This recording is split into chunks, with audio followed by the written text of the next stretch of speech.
Hey y'all, hey. So it's Sunday, so as promised, I'm uploading, period. Welcome to another episode of Surviving and Shit. So I gotten so many DMs, so many messages from people who are watching my videos. I just want to say thank y'all. Like, y'all had me overwhelmed and crying because I got so many messages of people saying, like, sharing my story has blessed them and it makes them feel better and they want to share their story and so on and so forth. Then just friends and family who, you know, even like people who aren't my immediate friends, but like friends through friends, like who didn't know all of what happened. Like, y'all are making me cry. Every time y'all be like, oh, I'm crying now, I'll be like, so am I. Like, y'all, cut it out. But I thank y'all so much for watching. Like, soon as my videos go up, y'all be right at me. So I appreciate that so much. Y'all have no idea.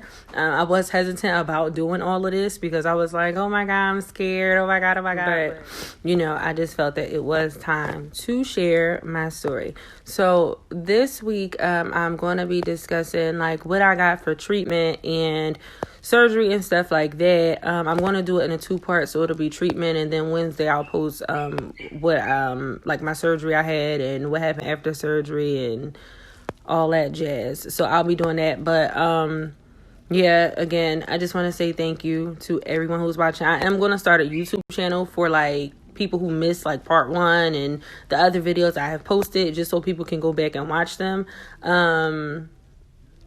Yeah, that's that. And I'm just going to get right into it.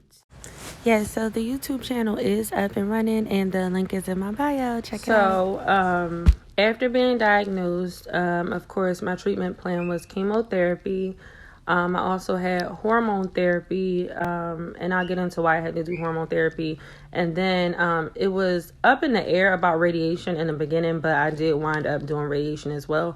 I do have pictures from radiation of where my skin burned. It was not bad at all, literally, and it was like 2 weeks after I had finished. So I have that. I have like a videos that I'm going to share. I think I'm going to share. I don't know yet, but I do got pictures and stuff like that. So that's going to be incorporated as well. But when I first started treatment, I had to first go and get a port. I'll insert a picture of what a port is. The port is placed under your skin. There is a catheter that goes through your vein and down to your heart. This is actually where my port was. I have this little scar after I got it taken out. It literally just sat like right in here. It's like a little tiny circle. And that's what they used to give you chemotherapy through. Let's just say it was a whole stunt prior to getting a port because I was scared. I had never, ever had any type of procedures or anything done prior to cancer. So I was like, I'm not getting a port. Y'all can forget that. No, it's not going to happen. Once I came to my senses, my oncologist was like, you're going to need a port. Chemo will destroy your veins. Like, and eventually we won't be able to use them. So I was like, what? So I did wind up getting a port. It was like literally a 45-minute procedure. They just place it. After that, it's ready for use. So my first treatment was 7.5 hours. I had 4 drugs, Taxotere, Carboplatin, Herceptin, and Perjeta. The only 2 that were chemo were Taxotere and Carboplatin. The other 2, Perjeta and Herceptin, they were the hormone therapy that I had to get. So the cancer was hormone positive. I also had a HER2 gene. Pretty much what that means is like my hormones were working like as a protein and feeding my tumor, causing it to be very aggressive. I'm lucky that I found it when I did because triple positive breast cancer is very aggressive. Like literally your tumor can go from the size of a dime to as big as mine was in a matter of months, like 2 months. Like that's pretty fast. So that was that for the treatment plan. Like I said, it was 7 hours long. It was so long because in between the medication, they just wanted to monitor me to make sure that I wasn't having allergic reactions to anything, like just to make sure I was okay. Now, I am thankful to God for chemotherapy because without it, I probably would not be here. But y'all gotta do better. We need something that doesn't damn near kill us trying to heal us. Like, oh my God. You know how when you go to the doctor and they say, oh, here's a list of side effects for something. And then you just say, oh, okay, here's the side effects. With chemo, it's like in a cartoon when you grab the paper and then it drops to the floor because it's like 70 pages long. That's how the side effects were for chemo. I had every single side effect that was on that list. Like, I went through it, okay? So I went for treatments every 3 weeks. Luckily, my numbers were always good, so I never had to push back a treatment. Once we got the first treatment was a breeze. I was okay. I was like, all right, my oncologist prepared me. She said, you might not feel as well. But before we started, my main concern was how fast will I lose my hair? So my oncologist goes, oh, by your second treatment. And I'm like, my second treatment is in 3 weeks. You're telling me I'm not going to have no hair in 3 weeks? Like none? Not a drop? Not a strand? Yeah, she wasn't lying. For me, the hardest part, like besides being diagnosed, of course, was losing my hair. Like people would be like, oh, it's just hair. Don't ever say that to anybody who's going through cancer. Because if we wasn't weak, we would beat your ass. That is so rude and so insensitive. Like it's not just hair when it's coming out against your will. I'm going to insert pictures of literally my clumps of hair that I had like coming out. Yeah. It was intense. So that was that. My hair literally was gone by my second treatment. I held on to it as long as I possibly. After that, the hair thing, my hair started to come out immediately. I think more so, excuse me, I think I was more so mentally affected by that opposed to actually being like physically sick, because like I said, the first treatment was okay. I was all right. Now, the second treatment came around and it took me down like a freight train. I mean, like I felt like I had been hit by a car. My body was aching so bad. My bones felt like they were breaking. I had a fever. This is TMI, but chemo gave me like diarrhea for a whole 6 months. Like if you can imagine, like all my pink sisters, like I know y'all know, like my ass was on fire. It was nothing to stop it. I tried everything. Imodium, Pepto-Bismol, you name it, I did it. My doctor gave me a medication. I can't even remember the name of it. You would think I remember because when I took it, it did stop the diarrhea, but I also couldn't pee either. Yeah, so I went through it. But it was a lot of inpatient stays because like they don't want you can't take Tylenol, you can't take Motrin because they don't want you to take something that will reduce a fever if in fact you have an infection or something like that. So literally every time I had a low grade fever, I had to go to the hospital. I was there for days, weeks. It was just crazy. Like every time I turned around, something was wrong. Also, one side effect that I got from chemo, I would get sores in my mouth, whereas though like I literally, because chemo works so fast that it's killing your tumor and the cancer cells, but it also kills your good cells too. That's why your hair comes out so fast, because it's right at everything. So it caused me to have sores in my mouth and down my throat. It's called mucositis. And when I tell you, magic mouthwash did not work for me. I had this other mouthwash. One of the mouthwashes that I took, it smelled like it belonged in a car. Like you could literally pick it up at AutoZone. Like it smelled horrible. So like a lot of the times I could not eat because I had sores in my mouth. Like my mouth was raw. My throat was raw. Like I literally lived off of Pedialyte popsicles for like a whole 2 months.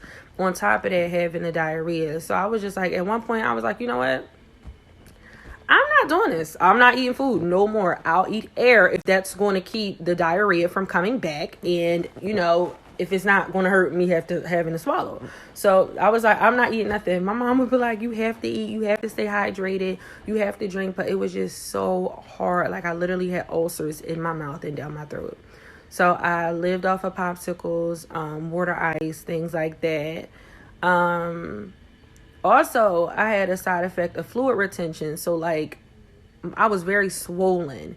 I retained a lot of fluid. So, like, I remember, like, the day of my surgery, I literally weighed, like, an additional 50 pounds. Like, my feet and my legs were humongous. I couldn't wear sneakers. I couldn't even put Uggs on because my feet were so swollen. My legs felt so heavy that I could not even walk up steps. I was so weak. Like I could not do anything. I would cry walking up the steps because it would literally take me like 45 minutes. Like it was It was a lot. And, I got through it. I had to do 6 rounds of chemo, along with the hormone treatment. So it was given at the same time. And then after I stopped chemo, I continued my hormone treatments for an additional, for a year altogether. So I finished that in October of 2019, because I started in October of 2018, and I finished chemo in February of 2019. Chemo just, it took a toll on me. Like, my skin, I had it looked like freckles. I had dark spots all over my face, my eyelids. I'm going to insert pictures. Like, my fingernails turned purple. They were so sore. My toes my toenails turned purple too, because that's a side effect of chemo. Your nails can fall off. Luckily, my nails did not fall off. They stayed on. But they were purple and black. My toenails got dark, but they weren't purple. But they hurt so bad. Like, if somebody touched my toe through a sock, like, everybody used to joke, like, don't touch your feet, because I would spaz because it hurt so bad. Like, I really thought they was going to fall off. Like, I was so scared about that. So that was another thing I went through with the chemo. It was so much, like, I don't want to leave anything out. But that's all I can remember for right now. If I remember something else, I'll put it in. But I'm definitely going to show y'all pictures of my nails. And so to fast forward over surgery, because I'm coming back to that, I had radiation. I had 28 rounds of radiation. Radiation was every single day of the week except for the weekends. Well, I shouldn't say every single day of the week. It was 5 days a week. I would go after work. It was a 15-minute long treatment. But even though it did not hurt, you can't feel radiation. Like I said, my skin did not burn terribly. I had a light tan, if that. My skin broke down right here, probably 2 weeks after my treatment was over. Like, my radiation oncologist, he was like, oh my God, like, I'm so happy and so glad that your skin held up like this. He was like, because I see horrible things. So I was like, okay, is that a good thing? All right. So my skin did really well, but when I would go for radiation, I think by that time I was just over everything that I had went through in the lab. So when I would come there, before I would even get out my car, I would throw up in the fucking car. This is no lie, y'all. I would throw up in the car. So bad to the point that when I would pull up, the guys at the valet knew that I was going to throw up, so they would wait for me with a bucket.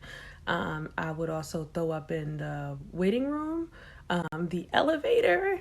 Once I got downstairs to radiation oncology, I would throw up down there.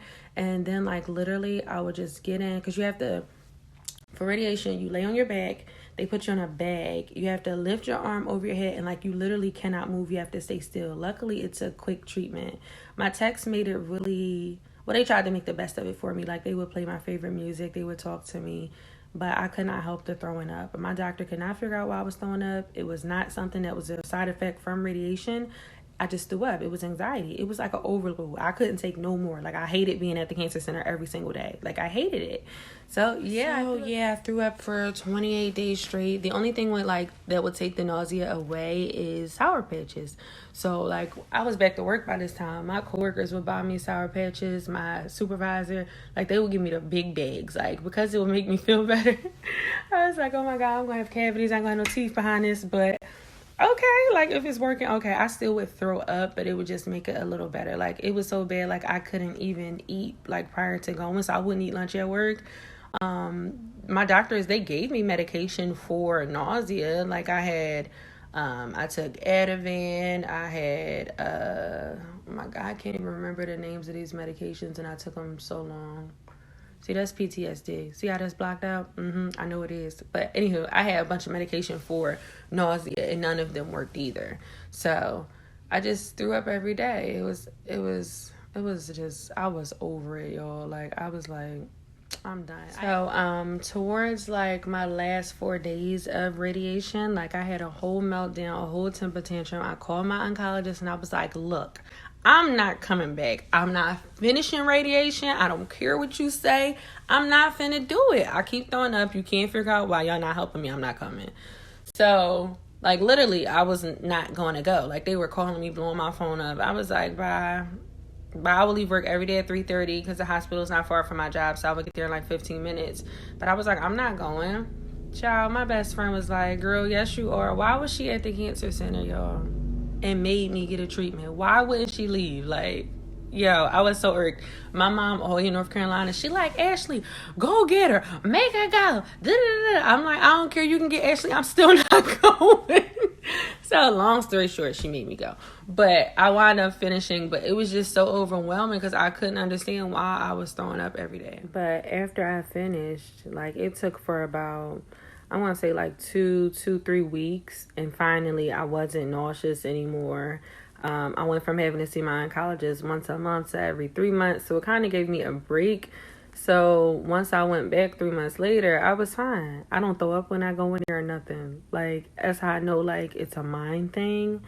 And, oh my God, it's so much trying to deal with cancer and then still keep yourself sane. Like, literally, because it will make you feel like you're going absolutely crazy. Like, there were times when, like, after surgery, and even during chemo, when I was like, you know what? I don't want to be here no more. I don't want to fight this fight. I'm giving up. And y'all better hide the pain meds, because I would literally be over it. Like, I would tell my mom, I'm not going to chemo anymore. And she would cry, and I would cry, and I would be like, I'm not going. Like, everybody tells you, oh, you're so strong and you can do it and blah, blah, blah. And I get that. I do. I get it, you know, but when you're in it, you don't want to hear that. Like, it's a lot to deal with. Like, I've never been a depressed person. I've never had mental health issues. None of that until, like, fucking now. It's just like, well, not like literally now, but like while I was going through cancer treatment, like, it was so many times, like, I really contemplated suicide. I didn't want to do it no more. And that's just the honest to God truth. Like, I talked to a therapist, and I think after talking to the therapist, that's what made me change my outlook on life. Because it wasn't coming from, oh, you're so strong, you can do it for your family. It wasn't that type of view. Like, he just made me see things differently. And after I talked to him, after that, I was like, you know what? Fuck it, no matter what happens, I'm going to cry about it, but I'm going to get through it. I'm going to pray about it, and God's going to get me through it. But it was just like, it was just so hard. Like, you don't expect to go through that, no matter what your age is, whether you're young, whether you're old. Like, cancer is something that just abruptly comes in and it stops your life. Like, all I wanted to do, it was like summertime after surgery. So I was like, I just wanted to go out with my friends. I just wanted to feel normal again. Like, even in the wintertime, like my 29th birthday, it was my best birthday ever. We had like a slumber party at my house, my girlfriends, but it wasn't like, I felt horrible. Like, I smiled and I had a good time, but as far as like my body, I felt absolutely horrible. Like, I could not do anything. Like, they catered to me. Like, they wouldn't let me lift a finger. Don't get up. You need something to drink. You want something to eat. You need this. You need that. Like, they did that for me because I felt horrible. Like, it was insane. And my last chemo treatment was supposed to be on my birthday, but my oncologist was like, absolutely not. Enjoy your birthday. So that's what I did. It did wind up being like the best birthday ever, like I said. But the purpose of me, like, wanting to share, like, the whole, I wanted to end it, and, you know, I didn't want to do treatment anymore, is because, like, anyone going through cancer, like, 98% of us has felt that way. And it is what it is. The fact of the matter is that things do get better. Treatment does end. Cancer does go away. I mean, and you know, people do deal with reoccurrences, and it are people who don't win the battle, but there are women who are stage 4 thrivers, and they need chemo to live, but these women live their best life. Like, they live their best life. They're not sad. They're not sitting there like, oh, this is a death sentence. They live their life. So once you get over that hurdle, it's like, all right, I can do this. She did it. She's a walking testament. So there is light at the end of the tunnel. It's just hard as hell going through it. Like, I did treatment between treatment, surgery, and just getting back to normal. I started treatment October 12th of 2018. I went back to work July 1st of 2019. That's when I kind of felt like I was getting in the swing of things. But even with that, it was a struggle, because, again, life after cancer, like, that's another story I'm gonna tell y'all. But it's just like, It's hard as crap, y'all. Like, it really is. I tell you, like, that's the only thing I can think of. But it really does get better. I have met so many people and formed so many beautiful relationships just being diagnosed. It has really given me a different outlook on life. Like, you can't worry about things that are out of your control. You just have to live. We only get one life. So you have to live.